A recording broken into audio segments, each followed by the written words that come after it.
আজকে আমরা ফিজিক্সের যে পার্টটাকে নিয়ে স্টাডি করব সেটার নাম হলো কাইনেমেটিক্স। ক্লাস 11-এর একদম বেসিক পার্ট হলো এই কাইনেমেটিক্স। একটা ইম্পর্ট্যান্ট রোল কিন্তু এটা প্লে করে এই ফিজিক্সের একদম বেসিক পার্টে, মানে উইদাউট কাইনেমেটিক্স ফিজিক্সের বেস বলে কিছু নেই। তো ইকুয়েশন অফ মোশন অর এই রিলেটেড যা ব্যাপার সব কিন্তু এই কাইনেমেটিক্স কভার করছে। আর কম্পিটিটিভে কিন্তু এই কাইনেমেটিক্স কিন্তু এটা আলাদাই একটা রোল প্লে করে। তো আজকে আমরা এই কাইনেমেটিক্সেরই কিছু ডিফারেন্ট টাইপসের প্রবলেম নিয়ে স্টাডি করব, যেগুলোতে one or more than one অপশানও কিন্তু কারেক্ট হতে পারে। তো এরকম more than one option correct হলে আমরা কী করে ডিসাইড করব, কী করে ব্যাপারগুলোকে স্টাডি করব, বুঝবো কী করে, সেগুলো নিয়েই আজকে আমাদের ডিসকাশন। তো আমাদের আজকে first question, a projectile have the same range R for two angles of projection. If T1 and T2 be the times of flight in the two cases, then find the correct option. Here theta is the angle of projection correspond to T1. Now here range R equals to U square sine 2 theta by G. So sine 2 theta means 2 sine theta cos theta, that means 2 U square sine theta cos theta by G. এবার এখানে দুটো প্রজেকশনের কথা বলেছে যেখানে রেঞ্জটা equal আছে। তো এরকম যদি হয় যে রেঞ্জ ইকুয়াল আছে, দেন জানবে রেঞ্জ ইকুয়াল তখনই হবে যদি একটার অ্যাঙ্গেল অফ প্রজেকশন থিটা আর আরেকটার অ্যাঙ্গেল অফ প্রজেকশন হয় 90 মাইনাস থিটা। তো একটার অ্যাঙ্গেল অফ প্রজেকশন হবে থিটা আর আরেকটার অ্যাঙ্গেল অফ প্রজেকশন হবে 90 মাইনাস থিটা। তো একটার জন্য অ্যাঙ্গেল অফ প্রজেকশন থিটা, আরেকটার জন্য angle of projection 90 minus theta. তো দুটো প্রজেক্টাইলের রেঞ্জ ইকুয়াল হলে এই কনসেপ্টটা কিন্তু মাথায় রাখতে হবে, একটার অ্যাঙ্গুলার প্রজেকশন থিটা, তো সেকেন্ডেরটার angular projection 90 minus theta. Now time of flight T1 that equals to 2u sin theta by G, and time of flight T2 that is 2u sin 90 minus theta divided by G, that equals to 2u cos theta by G. So when the angle of projection is theta, then T1 equals to 2u sin theta by G. When the angle of projection is 90 minus theta, then T2 equals to 2u cos theta by G. Now T1 into T2. T1 into T2. That equals to 4u square sin theta cos theta by G square. So this equals to 2u square sin theta cos theta divided by G into 2 by G, and that equals to 2r by G. That means T1 T2 is directly proportional to R. That means option number A is correct option. T1 T2 is directly proportional to R. Now if we calculate T1 by T2, then that equals to T1 by T2, value of T1 is 2u sin theta by G, value of T2 is 2u cos theta by G, then that equals to tan theta. So T1 T2 equals to tan theta. That means option number C is correct. So for this question, option number A and option number C both are correct options. Now my question number 2 is, an elevator ascends with an upward acceleration of 2 meter per second square. At the instant its upward speed is 2.5 meter per second, a loose bolt is dropped from the ceiling of the elevator 3 meter from the floor. If G equals to 10 meter per second square, then number 1, the time of flight of the bolt from the ceiling of the floor of the elevator is 0.71 second. The displacement of the bolt during the free fall relative to the elevator shift is 0.75 meter. The distance covered by the bolt during the free fall relative to the elevator shift is 1.38 meter. The distance covered by the bolt during the free fall relative to the elevator shift is 2.52 meter. Now we have to find out the correct option or options. Now here,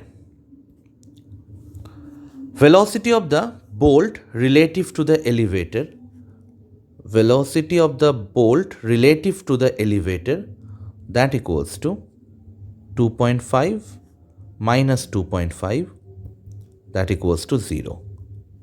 This is velocity of the bolt with respect to the elevator, or velocity of bolt relative to the elevator. Now acceleration of the bolt relative to the elevator, A equals to 10 minus of minus 2, that equals to 12 meter per second square. This is acceleration of the bolt relative to the elevator. Now S equals to ut plus half at square. Here value of S,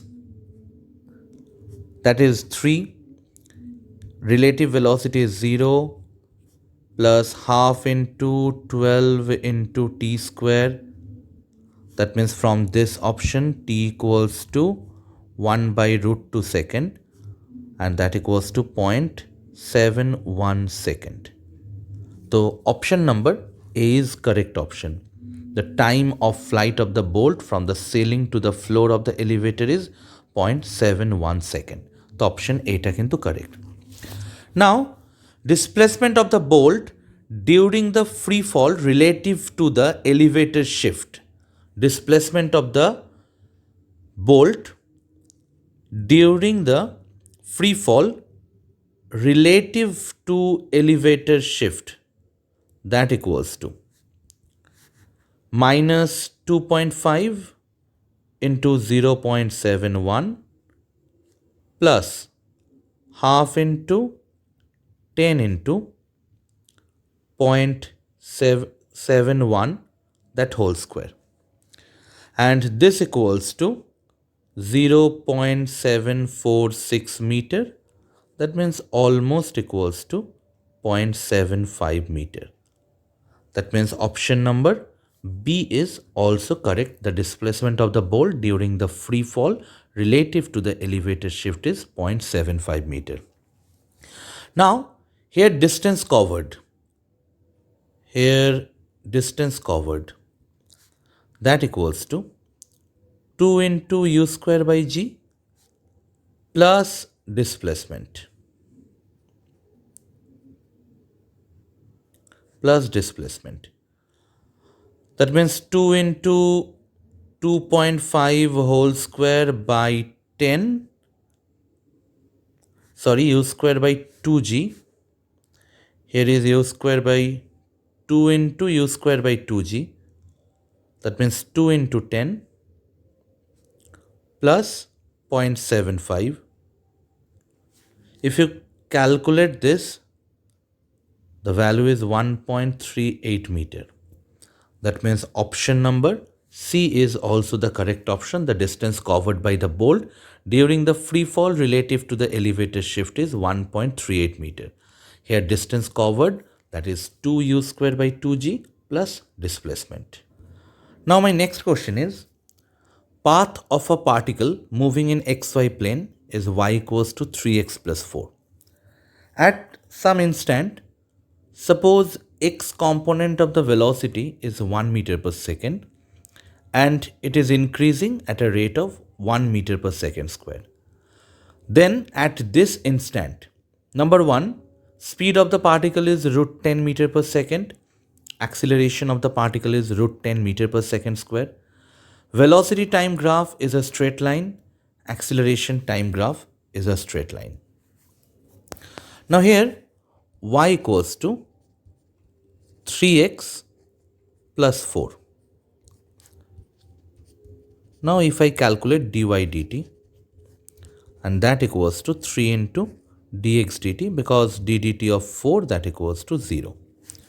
That means Vy, that equals to 3 into Vx. Here value of Vx, that is 1 meter per second. That means Vy equals to 3 meter per second. So resultant speed V equals to root over Vx square plus Vy square. That means root over 1 square plus 3 square. That is root 10 meter per second. So at that instant, speed of the particle is root 10 meter per second. Now here dvy dt, that is also equals to, from this equation, that is also equals to 3 into dvx dt. That means ay equals to 3 into ax, and that equals to 3 meter per second square, because value of ax also equals to 1 meter per second square. That means resultant acceleration, that is root over ax square plus ay square, that is root over 1 square plus 3 square, that is root 10 meter per second square. That means option number B is also the correct option. Now next question is, a large rectangular box falls vertically with acceleration A. A toy gun fixed at point A and aimed at C fires a particle P. Now, number 1, P will hit C if A equals to G. P will hit the roof DC if A is greater than G. P will hit the wall BC if A is less than Z. Maybe either A, B or C depending on the speed of projection of P. Here the speed of projection is given, that U. Now, here the effective acceleration due to gravity acting on the particle in the box, that equals to G minus A. Here the effective acceleration due to gravity acting on the particle in the box, that equals to G minus A. So when G equals to A, the effective acceleration, this is A effective. When G equals to A, then effective acceleration will be equals to 0. And the particle moves along a straight line and hit at C. And the particle move along a straight line and hit at C. That means option number A is correct option. P will hit at C when A equals to G. Now next, if A is greater than G, then the effective acceleration due to gravity on the particle becomes negative. That means acting in upward direction. So the particle will hit the roof DC.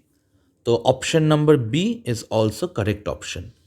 If A is greater than G, then the effective acceleration become negative. That means in the upward direction, and it will hit the roof DC. Now move to A less than G. If A is less than G, then the effective acceleration, this effective acceleration become positive but less than G. So the particle will hit the wall BC, means like that, the wall BC. The option number C is also the correct option. That means for this problem, option A, B and C are the correct options. Now next question is, a railway compartment is 16 meter long, 2.4 meter wide and 3.2 meter high. It is moving with a velocity v, a particle moving horizontally with a speed u, perpendicular direction of v, enters through a hole at an upper corner A and strikes the diagonally opposite corner B. Assuming g equals to 10 meter per second square, then u equals to 3 meter per second, v equals to 20 meter per second. C, to an observer inside the compartment, the path of the particle is a parabola. Number D, to a stationary observer outside the compartment, the path of the particle is a parabola. Now consider the particle reached the floor in time t after entering the compartment. Now taking the vertical downward motion of the particle, we have s equals to ut plus half at square. Here u equals to 0. That means here 3.2, that equals to half into 10 into t square. Because taking the vertical downward motion of the particle, and here downward motion of the particle, downward velocity of the particle, that equals to 0. So here t equals to 0.8 second. Now due to velocity component u, which remain constant, the particle covers a distance of 2.4 meter in 0.8 second. Because here u remain constant, that means u equals to s by t. Here the s is 2.4 and time is 0.8, that equals to 3 meter per second.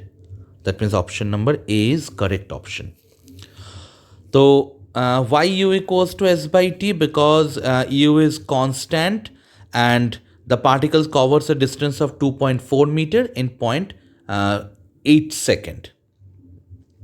Now due to velocity v, point B must move forward by 16 meter in 0.8 second due to the velocity v. Therefore v equals to 16 by 0.8, that equals to 20 meter per second. So option B is the correct option. Now the particle has two component of velocities at a time with acceleration in one direction. So it will describe a parabolic path for a person outside the train. Here two component of velocities at an instant and acceleration in one direction. So it will describe a parabolic path for a person outside the train. So option number D is also the correct option. Now next question is, each of the four graphs represent acceleration versus time for an object that already has non-zero positive velocity at time t. Which graph shows an object whose speed is increasing for the entire time interval between t1 and t2? Now here, as v is greater than 0, here v is greater than 0 initially, therefore a is greater than 0 always, and therefore v greater than 0 always and increasing for two graphs. So option A and B, these two are correct option, because as initial velocity is greater than 0 because non-zero positive velocity at time t1, that means acceleration is always greater than 0. So v is greater than 0 and increasing acceleration, এই দুটো only A and B, এই দুটো graph দিয়ে represent হচ্ছে, therefore A and B are the correct option. Okay, because v greater than 0 R a acceleration যে increasing, এটা only option number A and option number B এর যে graph আছে সেটা দিয়ে represent হচ্ছে. That's why option A and option B এই দুটোই কিন্তু correct option.